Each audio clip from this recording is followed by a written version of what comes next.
olemassa harmonia, tasapaino, jossa ihminen on osa luontoa ja luonto on osa ihmistä.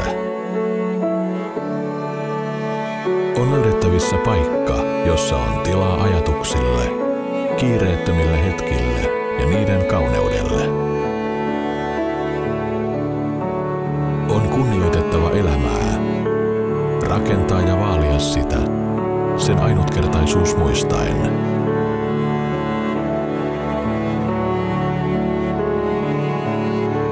On uskottava hyvyyteen, aitoon puhtauteen ja nähdä se ympärillämme.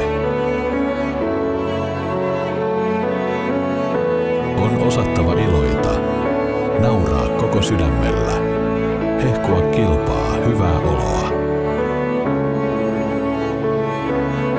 On elettävä jokainen hetki hetkeltä, olemalla aidosti läsnä ja muistaen, että hyvä olo tulee sydämestä.